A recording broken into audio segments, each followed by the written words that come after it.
रियासती असम्बली में कायद हस्ब इख्तिलाफ मिस्टर सिद्धरामैया ने आज़ादी के अमृत महोत्सव के मौके पर अपनी रिहाइशगाह पर परचम कुशाई की।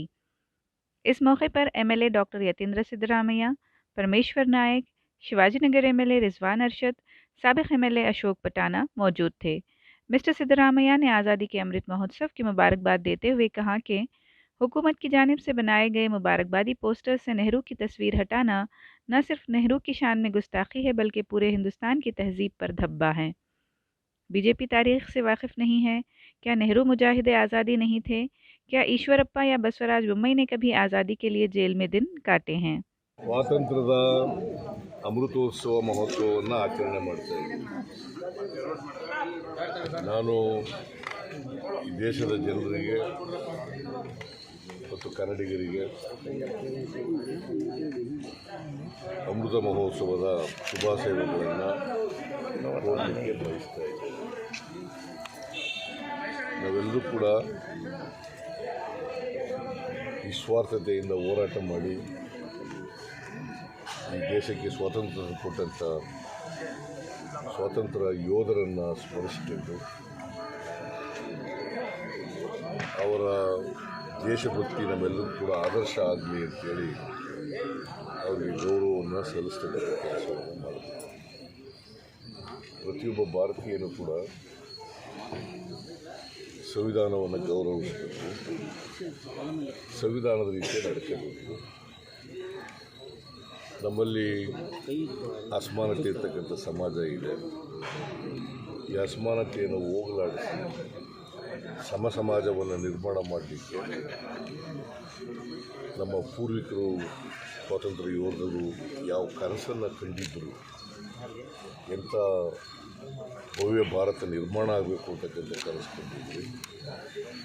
ಅವರ ಕನಸನ್ನು ನನಸನ್ನಾಗಿ ಮಾಡಲಿಕ್ಕೆ ನಾವು ಎಲ್ಲ ಪ್ರಯತ್ನಗಳನ್ನು ಮಾಡಬೇಕು ಅಂಥೇಳಿ ನಾನು ಎಲ್ಲ ಭಾರತೀಯರಲ್ಲಿ ಮನವಿಯನ್ನು ಮಾಡ್ತೇನೆ. ಸರ್, ಈಗ ಇಂಥ ಹಬ್ಬದ ಸಂದರ್ಭ ಇದು, ಎಲ್ಲರೂ ಖುಷಿ ಪಡಬೇಕು, ಆದರೆ ದ್ವೇಷದ ರಾಜಕಾರಣ ಹೆಚ್ಚಾಗ್ತಾ ಇದೆ. ಈಗ ನೋಡಿ, ಅವ್ರಿಗೆ ಸ್ವಲ್ಪನೂ ಕೂಡ ಇತಿಹಾಸ ಗೊತ್ತಿಲ್ಲ. ಇತಿಹಾಸ ಗೊತ್ತಿದ್ದರೂ ಕೂಡ ತಿರ್ಸ್ತಕ್ಕಂಥ ಪ್ರಯತ್ನ ಮಾಡ್ತಾ ಇದ್ದಾರೆ. ನೆಹರು ಸ್ವಾತಂತ್ರ್ಯ ಹೋರಾಟದಲ್ಲಿ ಭಾಗವಹಿಸಿದರು. ಇವರು ಈಶ್ವರಪ್ಪ 9 ವರ್ಷ ಜೈಲು ಅನುಭವಿಸಿದ್ರು ಸ್ವಾತಂತ್ರ್ಯ ಹೋರಾಟದಲ್ಲಿ. ಬಸವರಾಜ ಬೊಮ್ಮಾಯಿ ಅನುಭವಿಸಿದ್ರು. ಅವನು ಯಾರೋ ರವಿಕುಮಾರ ಅನುಭವಿಸಿದ್ರು. ನೆಹರೂರವರನ್ನು ಆ ಸ್ವಾತಂತ್ರ್ಯ ಹೋರಾಟಗಾರರ ಪಟ್ಟಿಯಿಂದ ಕೈ ಬಿಡ್ತಕ್ಕಂಥದ್ದು ಇದೆಯಲ್ಲ, ಇದು ನೆಹರು ಮಾಡ್ತಕ್ಕಂಥ ಅವಮಾನ ಅಲ್ಲ, ಇಡೀ ಭಾರತಕ್ಕೆ ಮಾಡ್ತಕ್ಕಂಥ ಅವಮಾನ, ಇಡೀ ಸ್ವಾತಂತ್ರ್ಯ ಯೋಧರಿಗೆ ಮಾಡ್ತಕ್ಕಂಥ ಅವಮಾನ. ಅಷ್ಟೇ ಅಲ್ಲ, ಇವ್ರಿಗೆ ಮಾಡ್ಕೊಂಡಿರ್ತಕ್ಕಂಥ ಅವಮಾನ ಇದು. ಇದನ್ನು ತಿಳ್ಕೋಬೇಕಾಗ್ತದೆ. ಸಾವರ್ಕರ್ ಅವರು ಮುಚ್ಚಳಿಕೆ ಬರ್ಕೊಂಡಿರೋದು ಸತ್ಯ. ಮುಚ್ಚಳಿಕೆ ಬರ್ಕೊಂಡ್ಬಿಟ್ಟು ಜೈಲಿಂದ ಹೊರಗಡೆ ಬಂದವರು ನಾ ಇನ್ನು ಮುಂದೆ ಯಾವುದೇ ಸ್ವಾತಂತ್ರ್ಯ ಹೋರಾಟದಲ್ಲಿ ಭಾಗವಹಿಸಲ್ಲ ಅಂತೇಳಿ ಮುಚ್ಚಳಿಕೆ ಬರ್ಕೊಂಡಿದ್ದಾರೆ. ಅವರು ಫೋಟೋ ಹಾಕ್ತೀವಿ. ನೆಹರು ಈ ದೇಶದ ಮೊದಲನೇ ಪ್ರಧಾನಿಯಾಗಿದ್ದವರು, ಆಧುನಿಕ ಭಾರತವನ್ನು ಕಟ್ಟಲಿಕ್ಕೆ ಪ್ರಾಮಾಣಿಕ ಪ್ರಯತ್ನ ಮಾಡಿದ್ದವರು. ಅವ್ರ ಫೋಟೋ ತೆಗೆದಿದ್ದೀರಿ ಅಲ್ವಾ? ಅದನ್ನು ಸಮರ್ಥನೆ ಮಾಡ್ಕೊಳ್ತಿದ್ದಾರೆ. ದೇಶ ವಿಭಜನೆ ಮಾಡಿದ್ರು ಅಂತ ಕರಾಳ ದಿನ ಬೇರೆ ಮಾಡಿದ್ದಾರೆ. ದೇಶ ವಿಭಜನೆ ಕರಾಳ ದಿನ ಬೇರೆ ಮಾಡಿದ್ದಾರೆ. ಅಂದರೆ ನೆಹರು ಅವರು ದೇಶ ವಿಭಜನೆ ಮಾಡಿದ್ರು, ಅದಕ್ಕೆ ಕಾರಣರಾದರು. ದೇಶ ವಿಭಜನೆ ಆಗಲಿಕ್ಕೆ ಕಾರಣ ಜಿನ್ನಾ ಅವರು ಮತ್ತು ಮೌಂಟ್ ಬ್ಯಾಟನ್. ಗೊತ್ತಾಯ್ತಾ? ಅವ್ರಿಗೇನು ಗೊತ್ತಿದೆ? ಇತಿಹಾಸ ಗೊತ್ತಿದೆಯಲ್ರಿ ಅವ್ರಿಗೆ? ಇತಿಹಾಸ ಗೊತ್ತಾ ಅವ್ರಿಗೆ? ಜಿನ್ನಾ ಅವರು ಮುಸ್ಲಿಂ ಲೀಗ್ ಮಾಡ್ಕೊಂಡಿರಲಿಲ್ವ? ಅವರು ಬೇರೆ ದೇಶ ಬೇಕು ಅಂತ ಕೇಳಲಿಲ್ವ? ಒತ್ತಾಯ ಮಾಡಲಿಲ್ವ? ಅದಕ್ಕೆ ಮೌಂಟ್ ಬ್ಯಾಟನ್ ಒಪ್ಕೊಳ್ಳಲಿಲ್ವ? ನೆಹರು ಹೆಂಗೆ ಕಾರಣಕರ್ತರಾಗ್ತಾರೆ? ಜನರಿಗೆ ತಪ್ಪು ಮಾಹಿತಿ ಕೊಡೋಕ್ಕೆ ಪ್ರಯತ್ನ ಮಾಡೋಕ್ಕೆ ಹೋಗ್ಬಾರ್ದು. ಇತಿಹಾಸ ಗೊತ್ತಿಲ್ಲದವರು ತಿಳ್ಕೋಬೇಕು, ಗೊತ್ತಿರೋರಿಂದ ತಿಳ್ಕೊಳ್ತಕ್ಕಂಥ ಪ್ರಯತ್ನ ಮಾಡಬೇಕು. ಅದು ಬಿಟ್ಟು ಇತಿಹಾಸಕ್ಕೆ ಕಪ್ಪು ಮಸಿ ಬೆಳೀತಕ್ಕಂಥ ಕೆಲಸ ಮಾಡೋಕ್ಕೆ ಹೋಗ್ಬಾರ್ದು. ಇದು ಸಂಘ ಪರಿವಾರದ ಒಂದು ಹಿಡನ್ ಅಜೆಂಡಾ ಅಂತ. ಡೆಫಿನೆಟ್ಲಿ ಇದಕ್ಕಿಂತ ಇನ್ನೇನು ಪ್ರೇಮ ಪೇಸಿ it is an hidden agenda. ಅವರೇ ಹೇಳಿದಾರಲ್ಲ, ನಾವು ಬೇಕು ಅಂತಲೇ ಹಾಕಿಲ್ಲ ಅವ್ರ ಫೋಟೋನ. ಯಾಕಂದರೆ ಅವ್ರು ಯಾರು ಸ್ವಾತಂತ್ರ್ಯ ಹೋರಾಟದಲ್ಲಿ ಭಾಗವಹಿಸಿದವರಲ್ಲ. RSSನವ್ರು ಭಾಗವಹಿಸಿದ್ರೆ ಯಾರಾದರೂ BJP ಅವ್ರು ಭಾಗವಹಿಸಿದ್ರ? ಇವ್ರು ಯಾರು ಭಾಗವಹಿಸಿದ್ರ?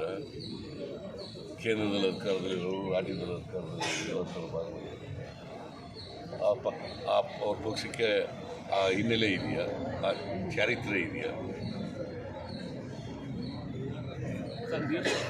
ಸಿಎಂ ಸಮರ್ಥನೆ ಮಾಡ್ತಿದೆ ಇದರಲ್ಲಿ ಇದೆ ನೋಡಿ, ಮೇಲ್ಗಡೆ ಹಾಕಿ ನಾವು ನೆಹರು ಕ್ಯಾರಿಕೇಚರ್ ಮಾರ್ಕ್ ಮಾಡಿ ಟ್ವೀಟ್ ಮಾಡ್ತಿದ್ದಾರೆ.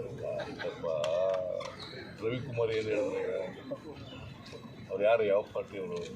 BJP ಪ್ರಧಾನ ಕಾರ್ಯದರ್ಶಿ ಈಶ್ವರಪ್ಪ ಏನು ಹೇಳಿದ್ರಪ್ಪ? ಈಶ್ವರಪ್ಪ ಏನು ಹೇಳಿದ್ರಿ?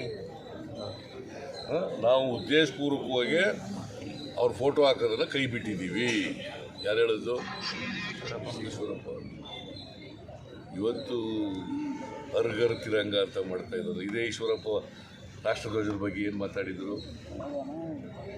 ಇವರಿಗೆ ರಾಷ್ಟ್ರಧ್ವಜದ ಬಗ್ಗೆನೂ ಗೌರವ ಇಲ್ಲ, ರಾಷ್ಟ್ರಗೀತೆ ಬಗ್ಗೆನೂ ಗೌರವ ಇಲ್ಲ, ರಾಷ್ಟ್ರ ಯೋಧರ ಬಗ್ಗೆನೂ ಗೌರವ ಇಲ್ಲ.